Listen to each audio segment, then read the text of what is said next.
एक हृदय स्पर्शी कहानी। सुहागन की बिंदी। बाहर फेरी वाला आया हुआ था। कई तरह का सामान लेकर बिंदिया, कांच की चूड़ियां, रबर बैंड, हेयर बैंड, कंघी, कांच के और भी बहुत सारे सामान थे। आस पड़ोस की औरतें उसे घेर कर खड़ी हुई थीं।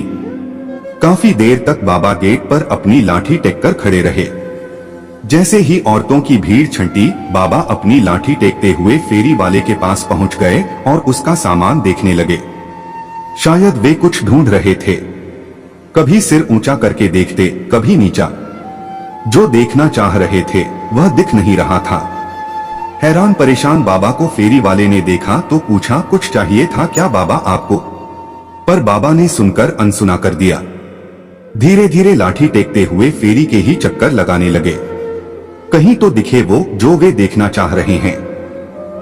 फेरी वाले ने दोबारा पूछा, बाबा कुछ चाहिए था क्या? अब की बार बाबा ने फेरी वाले से कहा, हाँ बेटा, क्या चाहिए बताओ मुझे, मैं ढूंढ देता हूं। मुझे ना वो बिंदिया चाहिए थी। बिंदिया क्यों चाहिए बाबा? बाबा ने अम्मा की तरफ इशारा करते हुए बताया, अरे मेरी पत्नी के लिए चाहिए समझदार। बाबा का जवाब सुनकर फेरी वाला हंस दिया। किस तरह की बिंदिया चाहिए? बड़ी बड़ी गोल बिंदिया चाहिए, बिल्कुल लाल रंग की।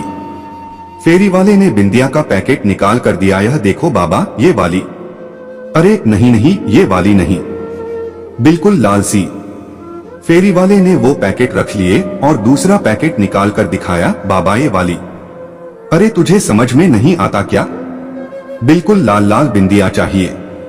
फेरी वाले ने सारे पैकेट निकाले और फेरी के एक तरफ फैलाकर रख दिए। आप खुद ही देख लो बाबा, कौन सी बिंदिया चाहिए?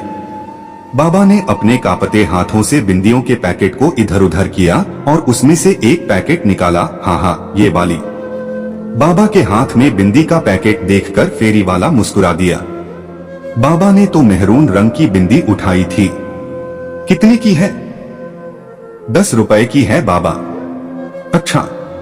कीमत सुनकर बाबा का दिल बैठ गया। फिर भी बोले, ठीक है, अभी लेकर आता हूं। बाबा लाठी टेकते हुए पलटकर जाने लगे। तब तक घर में से बहू आती दिखी। उसे देखकर बाबा बोले, अरे बहू, जरा 10 रुपए तो देना, फेरी वाले को देने हैं। अब क्या खर्च करा दिया आप लोगों ने? बहू ने लगभग चिल्लाते हुए कहा।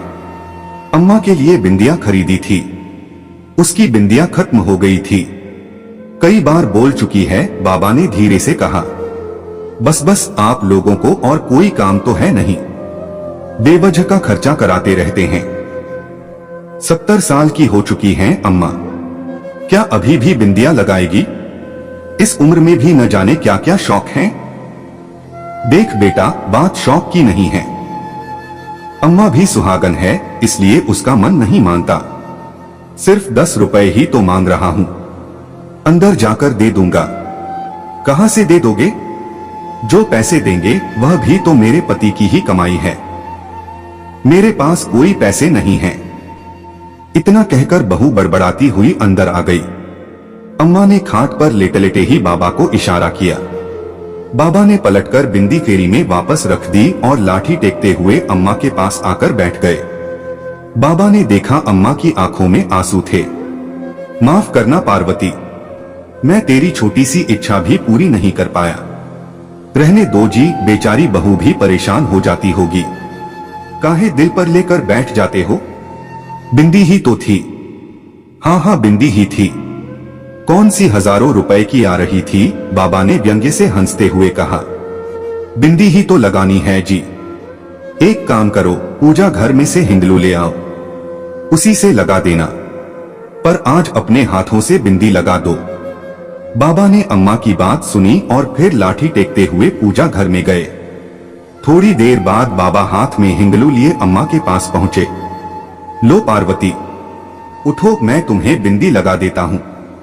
पर अम्मा में कोई हलचल न दिखी। बाबा ने दोबारा कहा, पार्वती, ओ पार्वती, सो गई क्या? तेरी बड़ी इच्छा थी ना बड़ी सी लाल बिंदी लगाने की। ले देख, मैं हिंगलू ले आया हूं, अब बड़ी सी लाल बिंदी लगा दूंगा। पर तू बैठ तो सही। पर अम्मा बिल्कुल शिथिल पड़ी हुई थीं। शरीर में कोई हलचल न थी। बाबा का दिल बैठ गया। हाथ में हिंगलू लिए अम्मा के पास ही बैठ गए। आंखों से झरझर आंसू बह रहे थे, पर एक भी बोल न फूटा। अम्मा जा चुकी थीं हमेशा के लिए। थोड़ी ही देर में रोना धोना मच गया। आस पड़ोस के लोग आ गए। बेटे को बुलाया गया और अम्मा को अंतिम यात्रा के लिए तैयार किया जाने लगा। अम्मा को नहला धुला सुहागन की तरह तैयार कर अर्थी पर लिटाकर बाहर लाया गया। बाबा ने देखा अम्मा के माथे पर बड़ी सी लाल बिंदी लगी थी। बाबा उठे और घर में गए। थोड़ी देर बाद बाहर आए और धीरे धीरे अम्मा की अर्थी के पास गए। उन्होंने अम्मा के माथे पर से बिंदी हटा दी। बाबा, यह क्या कर रहे हो? अम्मा सुहागन थीं। आप बिंदी क्यों हटा रहे हो? बेटे ने कहा। बेटा, उसका पति बिंदी खरीदने की औकात नहीं रखता था, इसलिए हटा रहा हूं। सुनकर सब लोग अवाक रह गए। बहू शर्मसार हो गई। सब ने देखा बाबा अपने हाथ में लाए हिंगलू से एक बड़ी सी लाल बिंदिया अम्मा के माथे पर लगा रहे हैं।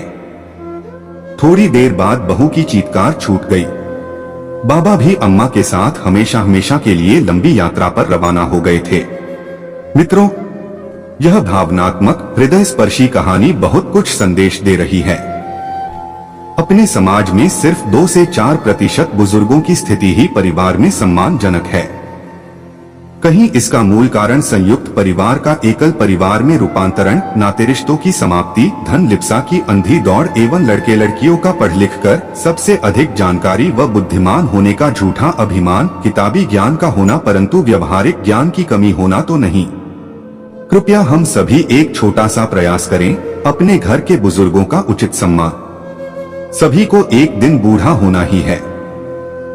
माता पिता के न रहने पर ही उनका महत्व मालूम पड़ता है।